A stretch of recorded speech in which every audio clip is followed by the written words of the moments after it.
Ranking Member Warner, members of the committee, thank you for inviting me here to testify today. I've submitted my statement for the record, and I'm not going to repeat it here this morning. I thought I would just offer some very brief introductory remarks, and then I would welcome your questions. When I was appointed FBI Director in 2013, I understood that I served at the pleasure of the President. Even though I was appointed to a 10-year term, which Congress created in order to underscore the importance of the FBI being outside of politics and independent, I understood that I could be fired by a president for any reason or for no reason at all. And on May the 9th, when I learned that I had been fired, for that reason, I immediately came home as a private citizen. But then the explanations, the shifting explanations, confused me and increasingly concerned me. They confused me because the President and I had had multiple conversations about my job, both before and after he took office. And he had repeatedly told me I was doing a great job and he hoped I would stay. And I had repeatedly assured him that I did intend to stay and serve out the remaining 6 years of my term. He told me repeatedly that he had talked to lots of people about me, including our current Attorney General, and had learned that I was doing a great job and that I was extremely well-liked by the FBI workforce.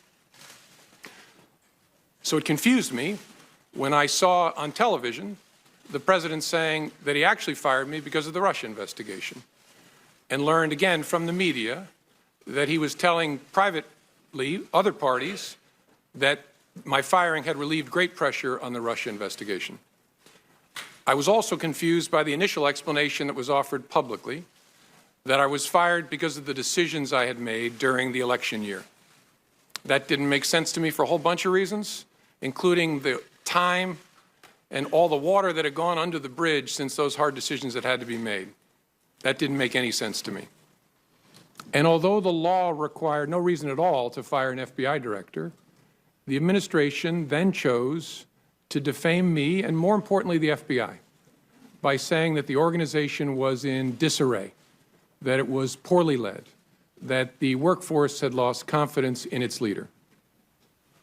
Those were lies, plain and simple.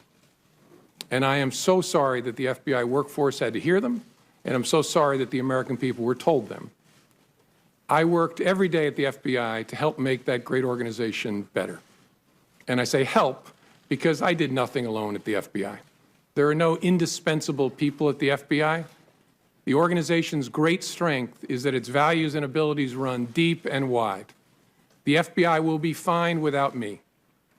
The FBI's mission will be relentlessly pursued by its people, and that mission is to protect the American people and uphold the Constitution of the United States.